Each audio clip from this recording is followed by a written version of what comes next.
was gonna look like fighting that girl and she ain't have but one good hand. Lock me up and throw away to keep for some foolishness like that. I know better. Crazy.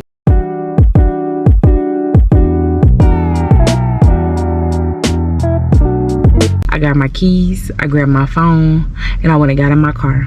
So I go to the other house. Later on in the shift, a couple of hours pass.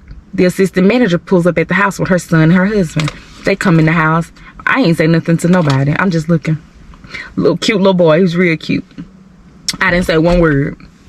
She was introducing him to the clients. She was like, he wanted to meet some of the clients. I'm thinking, at 7 o'clock in the evening, go put him in the bed. He got school tomorrow. But I didn't say nothing. I'm just looking. But I kind of felt like you over here trying to check up on me. I didn't realize it, but it didn't have nothing to do with me. She accused D. She didn't even accuse me. She was upset with me because I didn't take up for her. She felt like I was taking D's side over her. I didn't know nothing happened for me to take a side. Anyway, as forward, yesterday, today is Friday. This all happened Wednesday. I get a text saying, can you come in the morning for 10 o'clock for a meeting? We want to have a debriefing on the situation that took place yesterday. And I'm like, oh, heck. I texted back, this was Abby, and I'm like, yeah, I'll be there. So when I walk in, the first person I see is Laura. She looking at me, and so I'm like, oh, she's still on that dumb stuff, but I ain't saying nothing. I went on around in the room, and that's when I see all the big wigs. I'm like, I see everybody. I recognize everybody but one person. I'm like, everybody at the table Caucasian. D sitting at the corner at another table, so I'm like, oh, it's finna get ugly. Because why is D sitting over there and she ain't sitting at this table with these folk? I said, so we sitting at the table? They was like, yeah, grab a chair. So I kind of look over there at D like, girl, get over here to this table with us. So she came over there and grabbed the chair. Laura comes in because she went in the office to take a phone call. So she comes in and she's sitting between, like, D is sitting at the head of the table. There's an empty chair for Laura where she had already placed her things, and then I sat in that empty chair next to her. That would put her kind of like in between us. Baby, she sat down. She looked upside my head. She looked upside D head. She pushed the whole table back. She's like, I ain't doing this. And she got up, she stormed out the room. Well, Abby jumps up and she running out behind her. I'm like, I'm looking out, like I'm reading the room now because I want to see how everybody's responding to the foolishness. Because I'm used to, I work with her every day. I work with her all the time. Like, she a whole drama queen. So I'm reading the room and the head boss sitting there and she's just sitting there like, I'm like, okay. This ain't no good look for my girl. So I'm reading the room at this point, and they ain't happy with how she conducted herself as staff. So the main boss, we're gonna call her Rachel. Rachel was like, I have a certain way I want to conduct this meeting. We're not here to point fingers. We're not here to blame anybody. It's nothing like that. I need to know what happened so we can get to the bottom of this. She said, because the purpose of this meeting is to debrief and find a resolution so that we all can come together and grow and serve the clients. That let me know then, okay, they ain't trying to end our contracts. They just want to, you know, get a different perspective from hear everybody's perspective, because we had to write a statement, and I like, they was like, bring it into the office. Baby, I wasn't coming in there. I sat right in my bed, typed it, and sent me the email, and I emailed it to him because I'm not doing all this because this don't even make sense. Abby comes back in and Laura comes in and she grabs her chair and she drags it back like, I ain't sent by these, you know, us. So, and she didn't. Rachel's just sitting there, she like, okay, like she really like, I see what I'm dealing with. They ain't the problem. So next thing I know, they was like, they started with D. They was like, D, tell us how the shift started. She give them the first rundown, maybe like the first hour of the shift. Cool, bam. She gets done. She was like, I don't want the whole shift because we need to do this in sections and get everybody's side of the story from, you know, that particular, so we can stay on, you know, stay on topic for where we are right then. Okay, so D goes first, then Laura. See, now mind you, they came in at 1:30, so they're telling from the 1:30 perspective. I don't come in at 2 o'clock, so I'm not gonna pick up to 2 o'clock. So it's a lot they gonna say that's gonna cover about 30 minutes that I don't know nothing about because I wasn't there. So boom, they get to Laura. Laura wants to tell the whole day, and Rachel was like, okay, Andrea. Laura jumped up out that chair and was like, I'm not So you're not gonna listen to me, and that's the problem right here. Y'all love taking they side. Who is they? I'm like, this girl showing her behind today. And Rachel like, she did. She picked up her coffee. And she looking at Abby and she shaking her head, letting Abby know like, okay, now I done had enough of her. So she's like, y'all don't want to hear, nobody listens to me. That's the problem. Nobody listens to me. I'm trying to tell you something and you gonna call on her? You want to hear what she has to say? And so, because I had started talking, I told Rachel, I said, it's cool. Let her get done. I said, I'm cool. Like, you can let her finish. I ain't tripping. And Rachel kind of nodded at me and smiled. So she was like, go ahead. You still have the flow, Laura. This girl went to talking about something they had nothing to do with what we was talking about. And they let her get finished. And my girl, the new chick I had met, her name Kathy. She's the behavioral specialist. Facial expression guy. I'm cracking up. And I'm trying not to. But Kathy playing. You got me laughing. And so she was like, so hold on. Is that a fact or is that how you felt? Are you giving us factual information or is that just your feelings? Is that how you perceive things? Baby, why she say that to Laura? Because Laura's like, oh, so what you saying? Y'all, so what you saying? I'm lying? She said no. Okay, so my camera died. It overheated. So she was like, y'all gonna let her speak and not let me speak or whatever. So Kathy was cracking up. She was just like, is she serious? Like, is she just gonna keep throwing these tantrums? So she's like, that's a behavior in itself. Forget about the client's behavior. So I'm laughing because I'm like, girl, you really just showing your behind now. They come back to me, I tell what happened. I give the whole rundown. So Rachel was like, so okay, so up until now everything lines up. We still sitting there, we're going back and forth.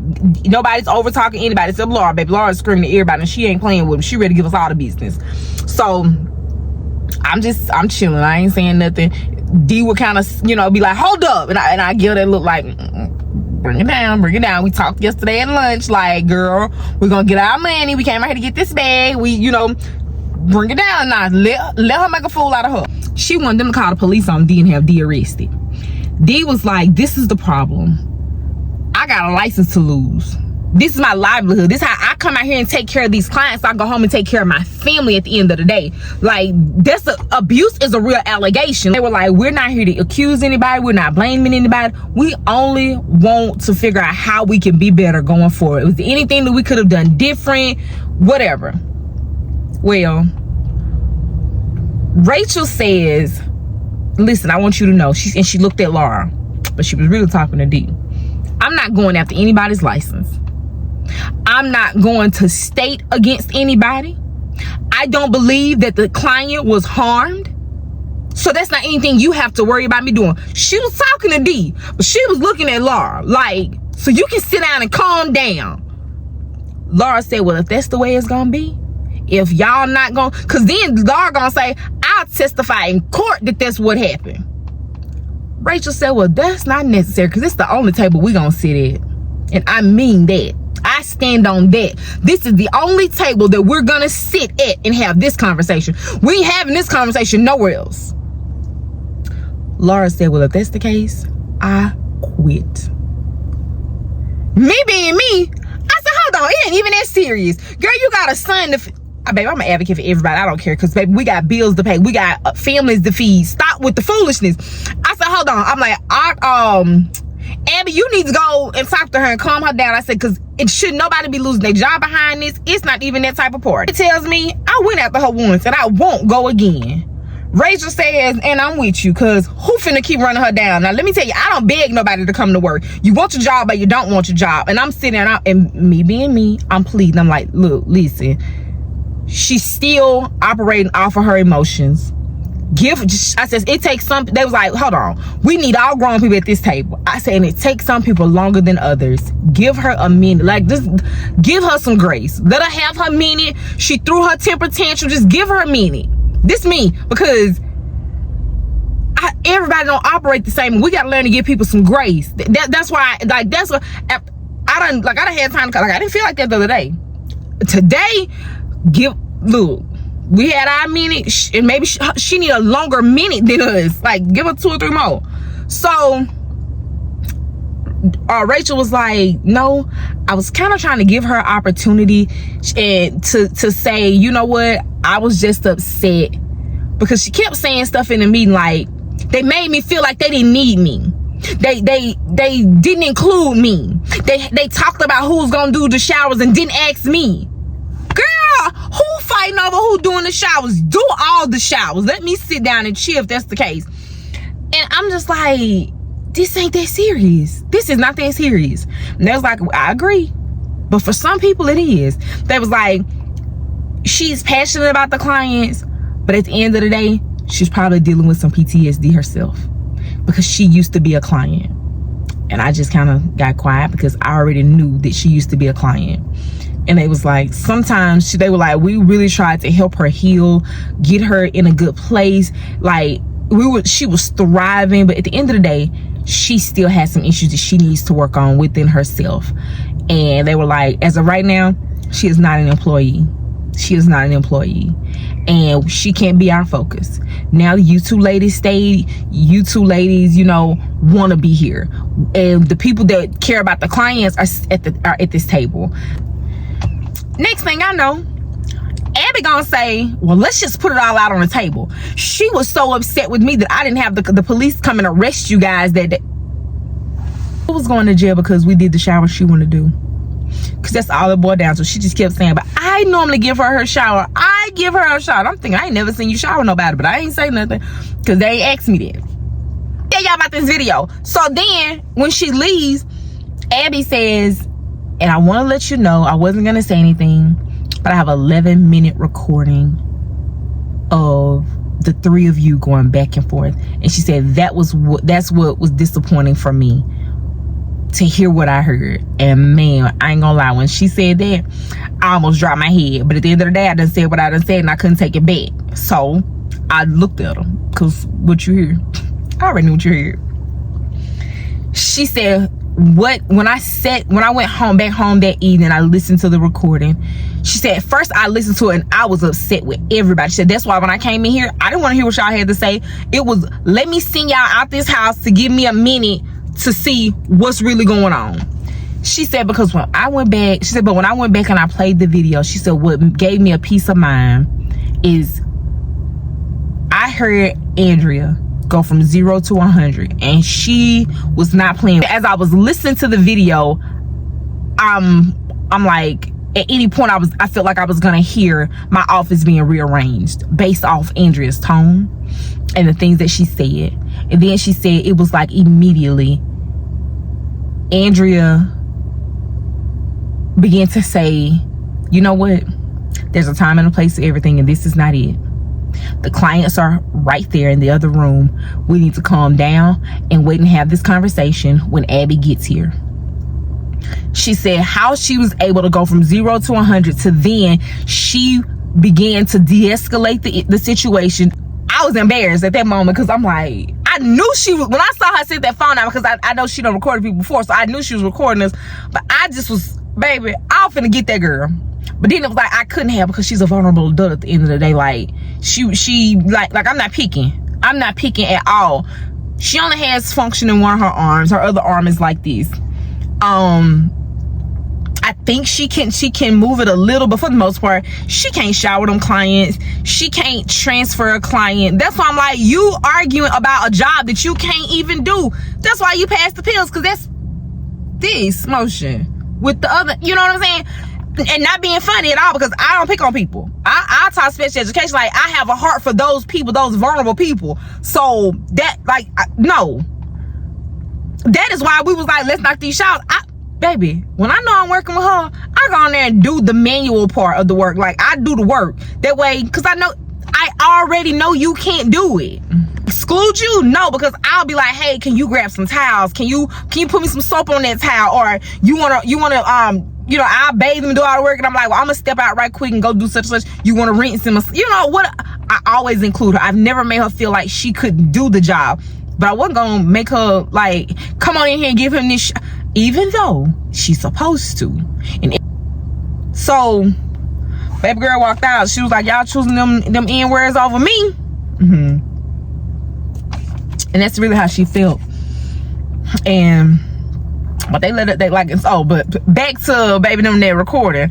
When I say after they talked about the recording, and I just told them that, like, look, I got something to say. I'm like, this was not one of my better moments, and I want to apologize for my behavior, because normally I can control my emotions, and I control me. That's all I can do in a situation like this, is control how I respond to it. Because that speaks on me, who I am as a person. I said at the end of the day, I don't act like that in front of clients. I said, but when she started making allegations of abuse, I had no idea what the abuse was, what she's saying. I abuse, like, you playing now. I have a family. This is my livelihood. This is how I feed my family. Like, do not play like that. So I did get upset. I said, but I could have handled it a little bit better. I said, and it did. I said, I started going off, and then it was like something just clicked. And when I think I looked up and saw one of the clients walk up to that door, and that's what made me like bring it back. I said, so, and I let them know, I'm appreciative of the opportunity still be, because they was like, we still want you, and we still want to, you know, have you here.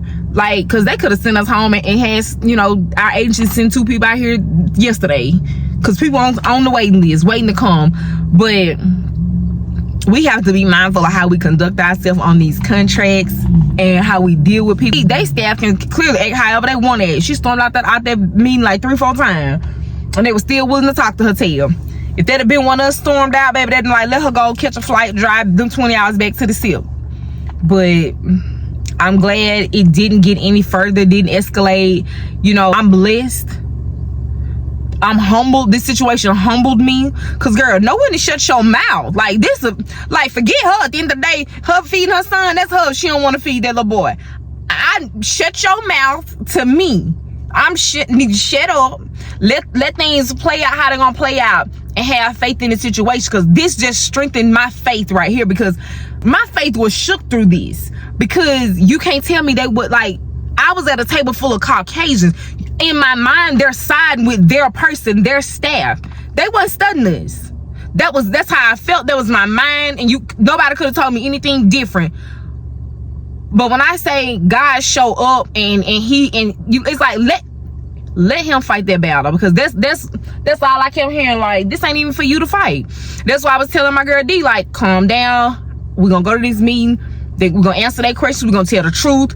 Like, because what we got to lie for? What are we hiding? I didn't have anything to hide, because I didn't do nothing wrong. D was ready to fight. I mean, I was ready to fight that Wednesday, but then what I was gonna look like fighting that girl and she ain't have but one good hand. Lock me up and throw away the key for some foolishness like that. I know better. Crazy. Y'all have a good one.